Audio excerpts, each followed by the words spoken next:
Alright, let's do this. Let's finally do this. It's my third time trying to record this video. The first time, I was just coming out of a cold and I thought I was healed, but I wasn't, and so during recording I started to feel like really bad, and it just wasn't pretty.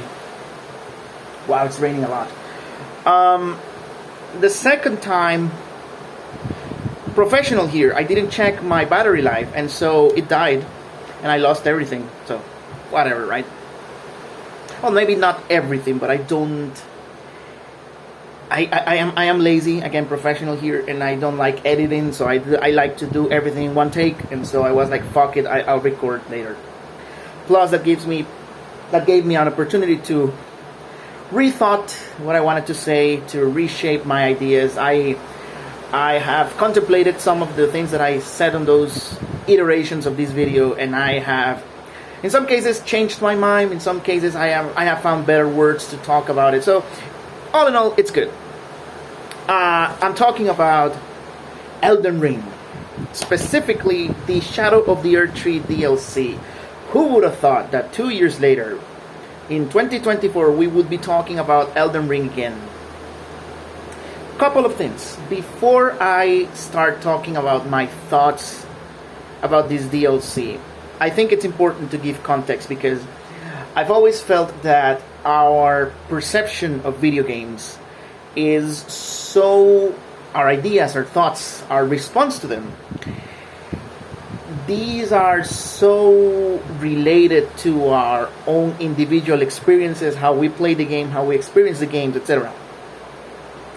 So let me give you the rundown of what I mean. Number one, if for some reason you have watched other videos on my channel, you know that this is not my first rodeo with From Software games. I have been playing the Souls games since 2012. With Dark Souls. I played Dark Souls non-stop for like 2 years. I went back and experienced Demon Souls in 2013 on the PlayStation 3. I played Dark Souls 2 on release. I played Bloodborne on release. I played Dark Souls 3 on release. I played Sekiro on release. I rage quit for like 8 months, but then I returned and I finally beat the game. I played Elden Ring on release, and I played Armored Core. I'm gonna count Armored Core on that list. Now, this is not me trying to convince anyone out there that I'm a good gamer or that I am this skillful player. No, I'm not. I would be the first to admit that I suck at video games, even though I love them. No, this is just me trying to say that I have experience. I may not be the greatest player out there, but I feel, or rather, I'd like to think I know what I'm talking about. Because I've been playing these games for 12 years at this point. Wow. And now I feel older. Holy shit. Okay, moving on. Number two, I play on console. I don't play on PC. I played on PlayStation 5. Yes, I have a PlayStation 4 copy here, but when I got my PS5, I upgraded, so I played on PlayStation 5. I don't subscribe to PlayStation Plus, so no access to co-op, no access to summoning, PvP, etc., so I'm not going to comment on that. What else? The Shadow Tree level, but by the end of my 45 hour playthrough of the DLC, I ended up at level 16, Shadow Tree level 16. I fought the final boss at level 14. I used the Mimic. I always use the Mimic. No, I don't care. I have nothing to prove. It's there. It's a game mechanic. I'm not cheating. Moving on. And finally, okay, I already mentioned that it took me 40 to 45 hours. And what else? Oh yes, I started, this is important, I started with a intelligence, dexterity build character, your typical scrub dual wielding katanas, a Frost Uchi katana and a Moonveil for extra damage, bleed, build up, etc. I switched after I found the great katanas because they are freaking glorious. But by the end of my playthrough, I completely respect my character into a strength character that wields the Demi-Fiend blood arm infused with blood. Because fuck the final boss, at least in my experience, right? That was the only way I could beat him. Like, but that's not here nor there, right? I think that's mainly what I want to say. I hope that the strong brain didn't screw up my audio right there, because I'm not planning to record this again. This is my third time, and this is it. This is it. Okay. I just lost my train of thought. All right, yes. The first thing that I'm going to say about Shadow of the Erdtree is, let's look at this from the perspective of, this is a product, right? This is just a product. I don't know if this is an utilitarian perspective, whatever, but from the perspective that this is a product that you're paying money for, Shadow of the Erdtree is incredible. Shadow of the Erdtree is worth every cent. It's, without a shadow of a doubt, the best DLC / expansion I've ever seen or paid for. It's just incredible. Like I said, for $40, for $40, you're getting between 40 to 60 hours of gameplay. This is going to depend on your skill, how much you explore, etc. Like I said, in my case, it took me 40 to 45 hours. You're getting 10, 11 new remembrance bosses, like main big bosses, plus all the extra bosses that you're going to find in mausoleums, catacombs, dungeons, etc. You're getting all those dungeons, mausoleums, etc. You're getting this huge map, which is divided into 5 sections. It's incredible. I'm gonna get into that later. It's huge. It's huge with so much variety. You're getting hundreds of new items in the form of weapons, spells, incantations, where those are spells, armor sets, talismans. You're getting new ingredients. You're getting new crafting tools. You're getting new recipes. You're getting etc. It's crazy. It's crazy. The content itself, just the content, the value that you're getting from the content, for what you're paying. Oh yeah, this is totally worth it. If for some reason someone out there is watching this video, if you're still undecided on whether or not to get this DLC, get it, because just the value that you're getting for $40 it's crazy. It's totally worth it. Like, I'll even go as far as to say that, knowing what I know now, had they priced this DLC at $60, I would be okay with it. Like, seriously, I would be okay with it. It's worth it. It's worth it, and anyone out there that says it's not, it's lying. Because it is. So, that right there, as a product, totally worth it. By the way, there are going to be spoilers. I am not going to, especially in the story section, but there are going to be spoilers. So you've been warned, whoever it is that's watching this. All right, let's talk first about the Realm of Shadow. I was so surprised by the Realm of Shadow, the Land of Shadow. It's crazy. Like I said, it's this huge map.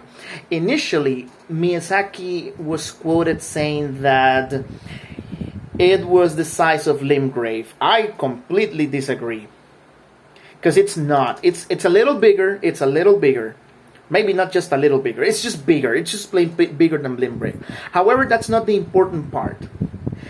Because it's not about the size, it's about the density. It's not size, it's what you do with it.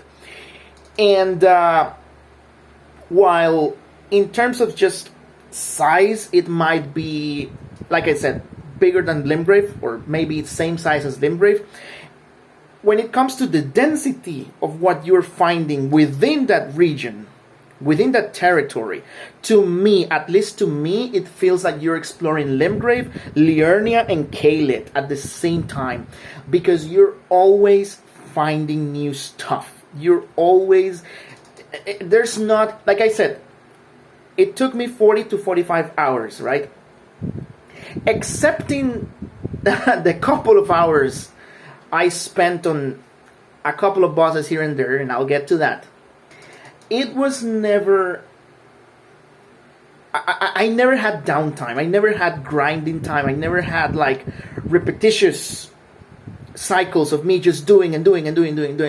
It was always exploring. It was always finding new enemies. It was always getting into a new dungeon. It was always trying to find a map. It was always getting new items. It was always finding a new boss, etc. It's crazy. It's incredible. It was 45 hours of pure content, of pure fun. And let me be honest, I could have easily continued playing. Like I could have easily, because I know I haven't explored everything. I'm pretty sure I haven't explored anything. I haven't found anything. Like I said, I ended up at level 16 when it came to the Shadow Tree fragment. So that means I'm still missing 12? Because you can get to level 50. Level 20. So yeah, I haven't finished exploring. So I know there's at the very least 10 more hours of gameplay for me, though I want to do that on a second character. Yeah, that's also important. I've only done one character, but I feel like I did enough that I feel comfortable talking about my experience. Okay. Yeah, it's impressive how dense it feels. It's really the most impressive aspect for me is that the base Elden Ring was already incredible, was already top notch when it came to open world design, right? Not getting the player bored, not having empty space.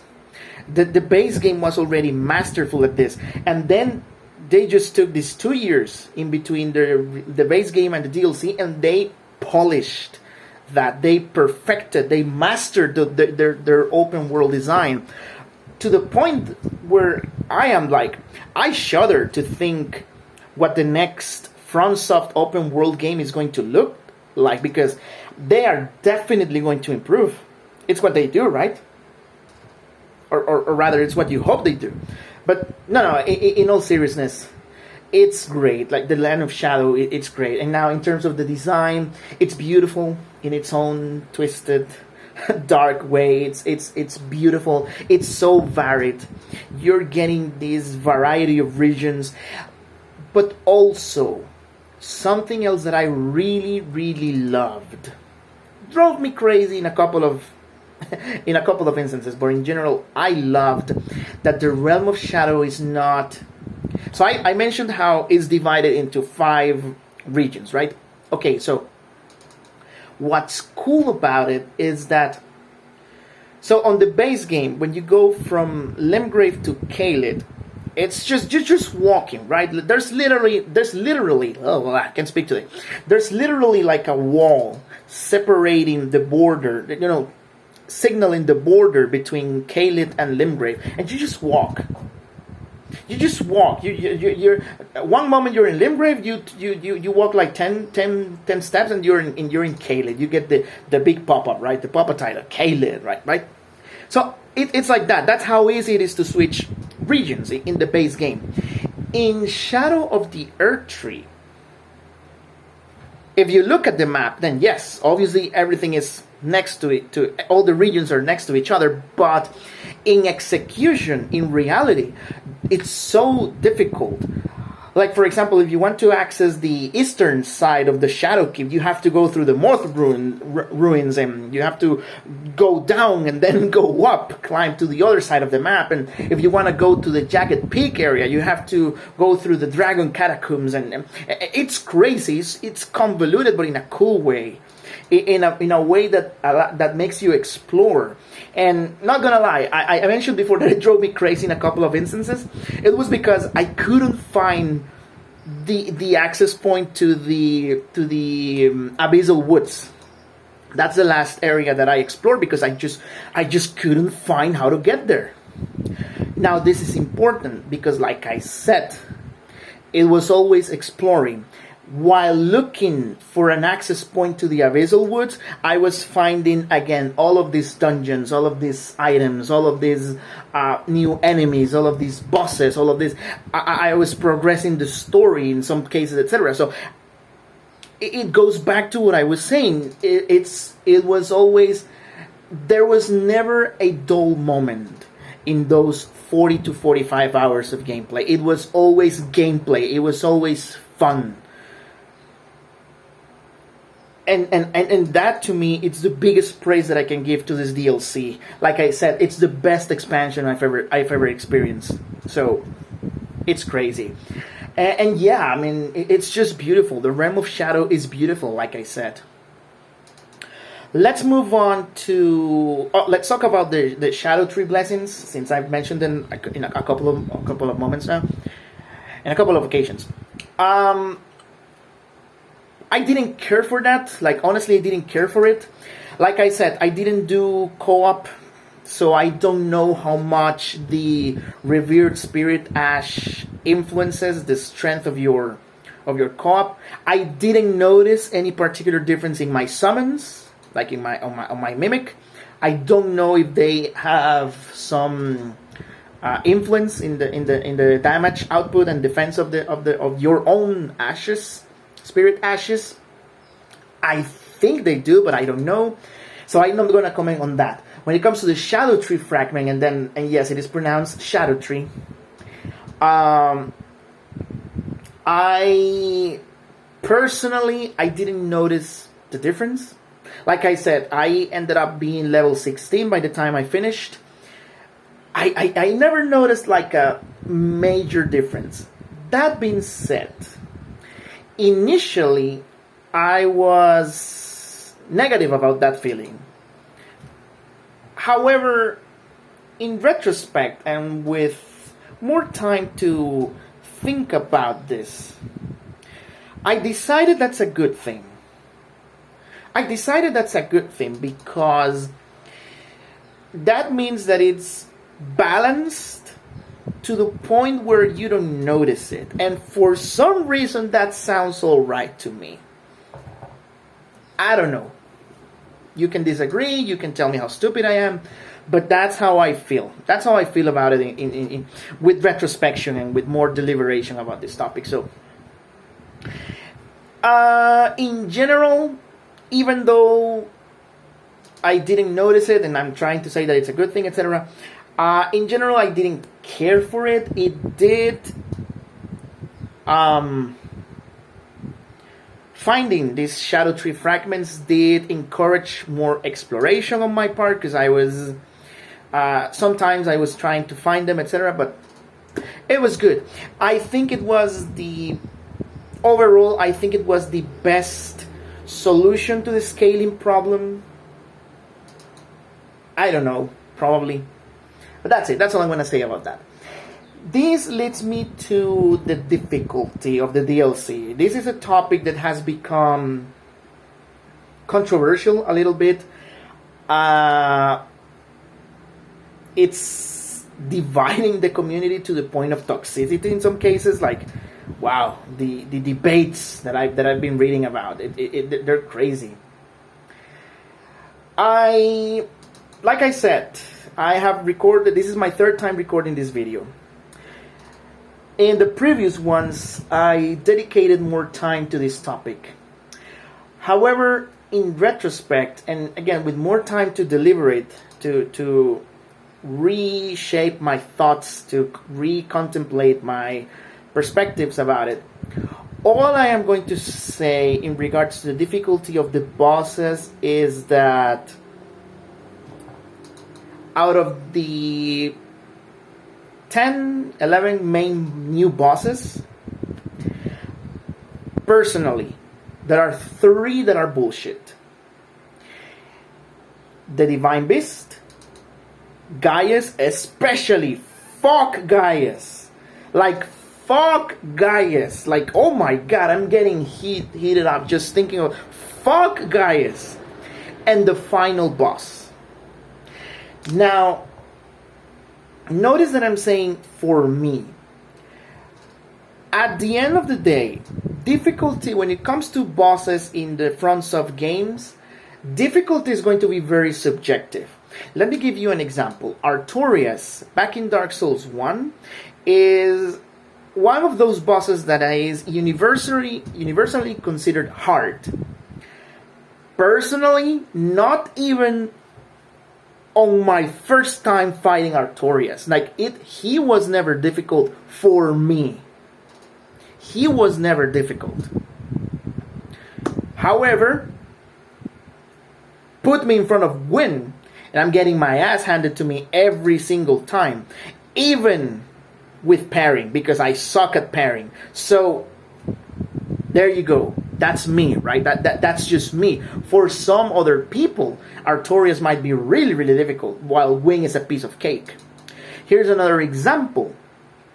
In Dark Souls 3, Midir and Gale are considered to be these ultra hard bosses. They are the end game bosses of the Ringed City, and they are considered the most difficult bosses on the game. And I personally think that they are not that hard. I only think that they have too much HP, and that's it. Again, I'm not saying I'm a god gamer. I'm just saying that from my perspective, Midir and Gale are not that difficult. However, put me in front of the Nameless Skin, and I'm getting decimated. Put me in front of Pontiff Sullivan, and I'm getting decimated. So, like, it's a case-by-case situation where every single player is going to have different perspectives about different bosses. In my case, going back to Shadow of the Erdtree, it was the Divine Beast, fucking Gaius, and the last boss. Those are the 3 where I would call bullshit on some of their attacks, etc. But other than that, the rest of the bosses were great. My favorites were... I'm still undecided between Mesmer and Bale. Like, really, I'm still undecided on which is my favorite. Either Mesmer or Bale. Leaning a little bit more towards Bale just because Egon is a fucking legend. But you can't go wrong with either of those. Although I have to say that there's one attack in Mesmer's second phase that I think it's bullshit. Again, subjective, right? Subjective. Overall, I think the bosses are great additions to the content. I think all bosses are good to some extent or another, except you, Gaius. You're a fucking piece of shit. And yes, that's all I'm gonna say when it comes to difficulty. Like I said, in previous iterations of this video, I dedicated way more time to this subject, but I decided that all I'm gonna say is that, yeah, fuck you guys. Let's finally talk about the story. The story. Now, disclaimer. I am not a lore hunter. I am not a theorist. I am actually terrible at this. My mind is very literal, and sometimes I really struggle to pick up on nuances like environmental details or like design choices or voice tones, etc. So I am actually terrible at this. I'm also not good at reading descriptions and piecing everything together. So what I'm giving you is a really, really, really bare interpretation, my interpretation of what happened, new revelations, etc. There you go. There you go. There you go. With that being said, there were two things that I said about the story of Elden Ring. Even on my previous video, on my previous review of Elden Ring 2 years ago, there were two things that I said. Number one, Marika is a warmonger. She's no victim. And number two, Miquella is no saint. Maybe I didn't use these words exactly. Maybe I'm not speaking verbatim. But that was my sentiment behind these two characters. And holy shit, do I feel glad I was right. Because I think I was right. Maybe I'm just looking, I'm biased. Maybe I'm just trying to look confirmation. But I feel that I was right. Let's talk about Miquella first. Let's talk about Miquella. Something, and like I said, I am no lore hunter, and I have huge respect for all the content creators out there that piece the story together, that create these great video narratives, that come up with theories, with lore, timelines, etc. However, something that has been bugging me, or rather I should say had been bugging me for 2 years, is that every single, well, maybe not every single content creator, because I haven't watched every single content creator, but most of the content creators that I watch, even as recently as a couple of weeks before, even a couple of days before the release of Shadow of the Erdtree, they would use the following words to describe Miquella: eternal youth. And it had been bugging me, because the game, for all the cryptic, for all the secretism, for all of its endeavors to try and hide the lore, the game was very explicit when it came to Miquella. He's cursed with eternal childhood. Childhood, not youth, childhood. English is my second language, and even I understand that the connotation right there, the implication, is significant. It's not eternal youth, it's eternal childhood. And what that means is that Miquella is, number one, naive, number one, innocent, although that's debatable based on what we know, but especially number three, he's fucking stubborn, because he's a kid. He's spoiled because he's a child of royalty. He is a child. He's not eternally young. Because what that implies is, what eternal youth implies is, your body doesn't age, but you do. But that's not his curse, is it? His curse is eternal childhood. And that, to me, what that tells you is that your mindset is also stuck on that time period. And like I said, for 2 fucking years, everyone has been saying, Miquella's eternal youth. Miquella's eternal youth. And I'm like, it's childhood. It's freaking childhood. And holy crap.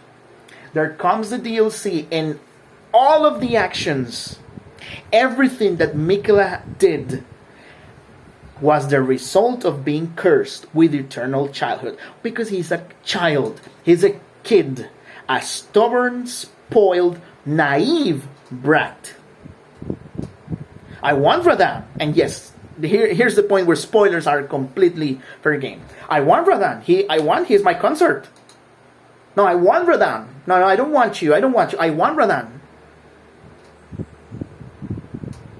Oh, you don't want to be my consort? Okay, I'm going to do all this convoluted plan where I screw a lot of people's lives because I want you. Oh, I'm going to get rid of all my body and my feelings and my emotions and my behavior and all my moral compass because I want Radahn. I'd like to think that even after detaching himself from all of his emotion, all of his moral compass, all of his core, that eternal childhood curse was still there. I'd like to think that. He was also a manipulative bastard, like him.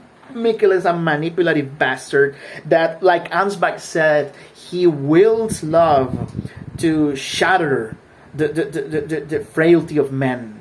He would manipulate, he would charm everyone. He can do that. He does that on the final battle. He can charm you and you just accept defeat. And he would see, the best part is that he would see everyone as a pawn. All of his followers, just toys. Just pawns that I can use for my plan. His sister, Melania, she was just another pawn. Now I am convinced that Melania was just another tool. He just discarded her. Also, I really like that the DLC explained something that, again, had been bugging me for a while. How come Mog just went to the Erdtree, stole Miquella's body, and that's it, no issues, and Melania was just, peace out, dude. Hey, okay, go ahead, take him.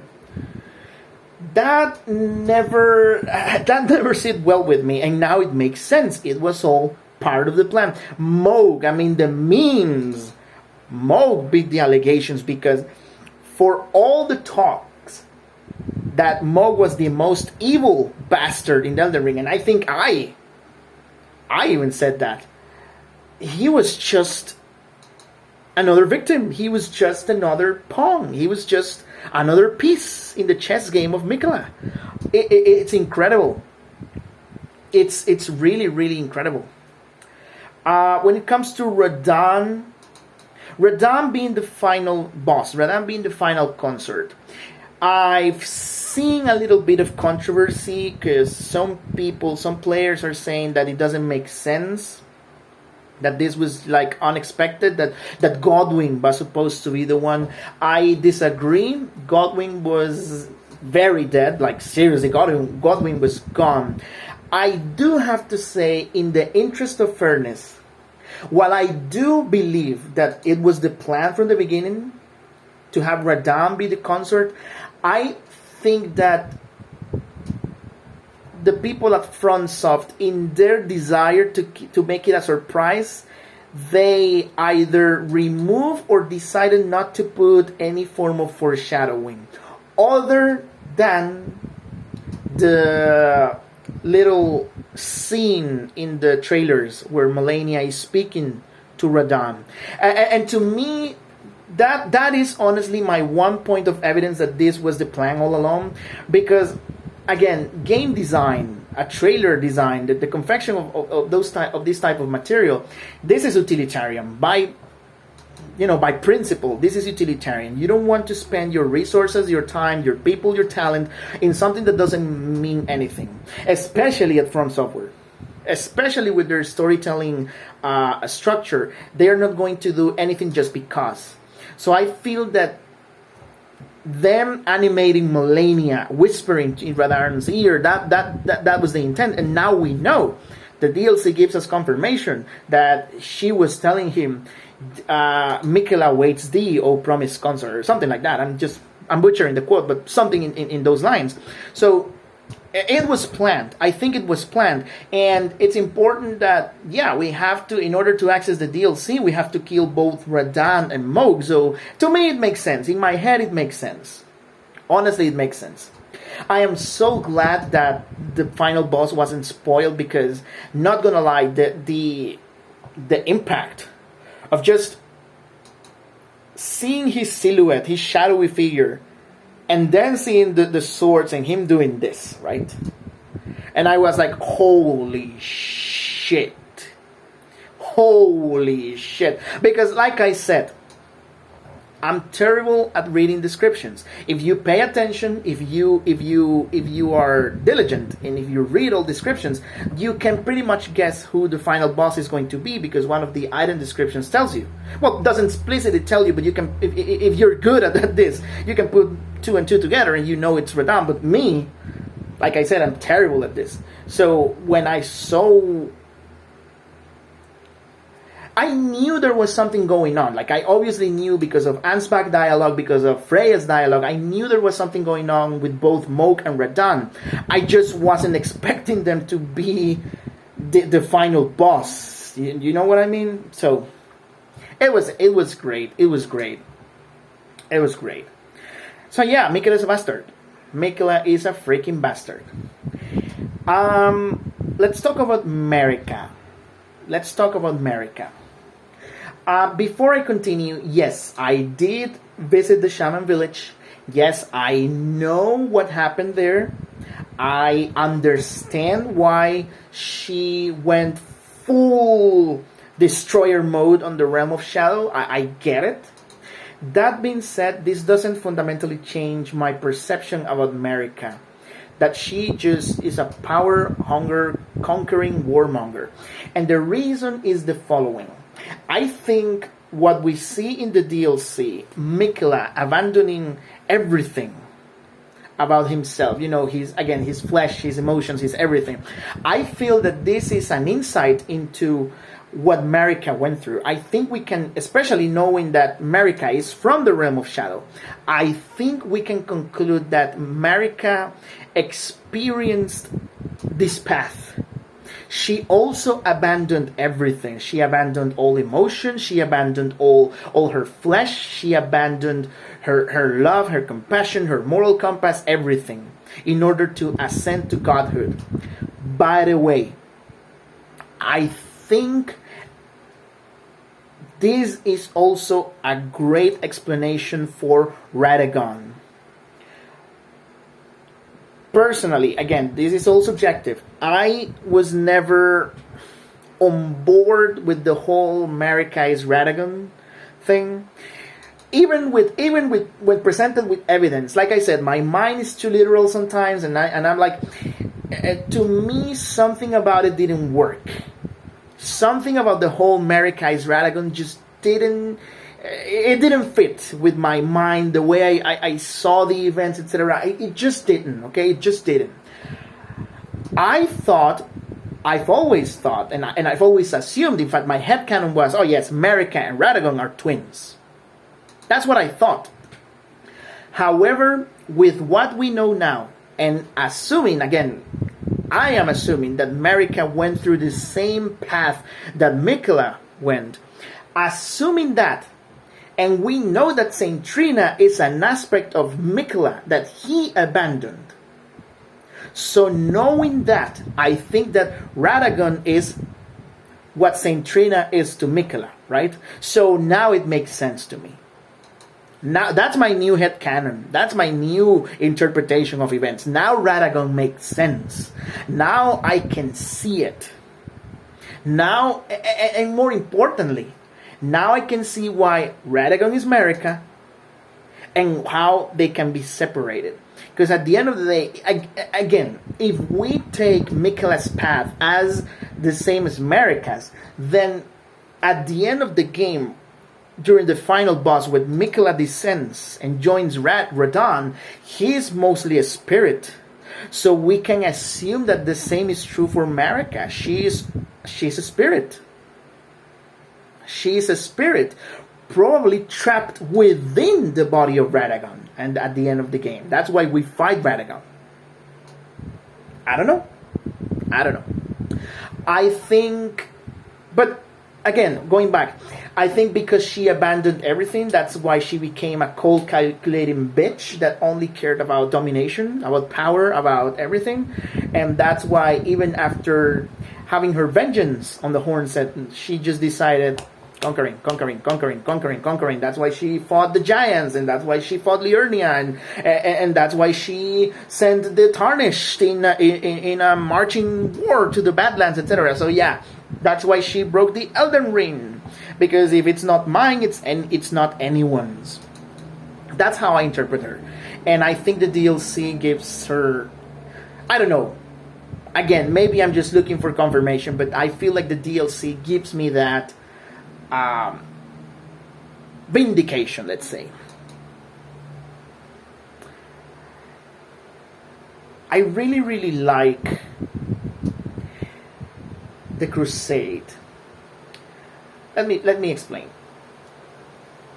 Back on my other Elden Ring video, I mentioned how Mount Gelmir was fucked up. Like I said that, okay, Mount Gelmir is just, it's wrong. You see all these messed up sites everywhere, and somehow the Realm of Shadow is worse. Holy crap!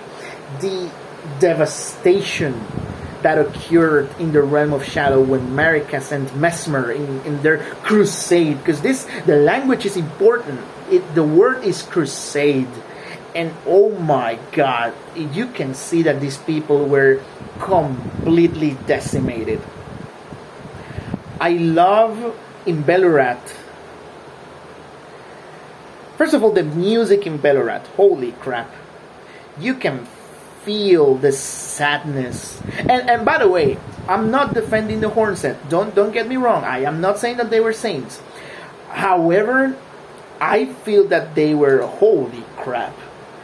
The music in Belurat for me says it all. And one of the biggest insults, they were driven to the point where the divine beasts, a symbol, a powerful cultural icon, a manifestation of their religious, spiritual beliefs, etc., a sacred symbol in this culture, had to be used in battle. I personally interpret that as the lowest form of humiliation. They had to take their most sacred symbol and send it to fight and send it to war, and it was destroyed. They were impaled by Mesmer. Mesmer is the last character I'm going to talk about. I really like Mesmer. I really like, number one, that he was advertised as the big baddie, right? To a degree, he is, because he was the leader of the crusade, right? However, with the revelations, with what we know, what happened in Bonnie Village, etc., then we know that it wasn't... Not that they were justified, but that there was motivation, right? That there was a reason for Marika's retaliation, right? But what I like the most is that he's still in the Shadowkeep, right? At the top of the Shadowkeep. The symbol of the oppression in the realm of shadow. And he's still there, ruling, still enforcing his will, still, desecrating this place. He's still the symbol of terror. But when you defeat him, and this is important, you arrive at his room, in his boss room, and his introduction, he still professes his allegiance to the cause, right? He still professes the whole, those stripped from the graves of gold shall all meet death in the embrace of Mesmer's flame, right? Yes, I heard that line more than once, definitely. And but you can see that he's still allegedly in line with the Erdtree, right? He's still trying to preserve the golden order, etc.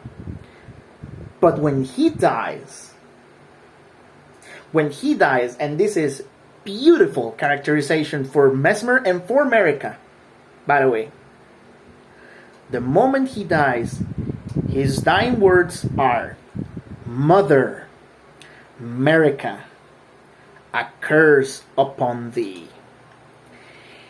And the way he says those lines, the bitterness, the frustration, the resignation, the disdain in his tone. Oh my God, I loved it, because it was all a facade.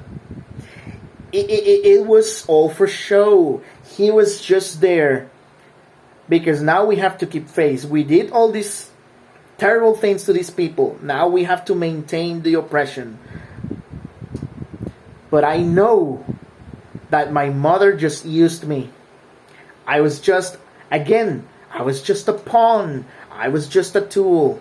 And the moment her revenge was done, I was abandoned. I was forsaken. I was left behind. Never to be seen again.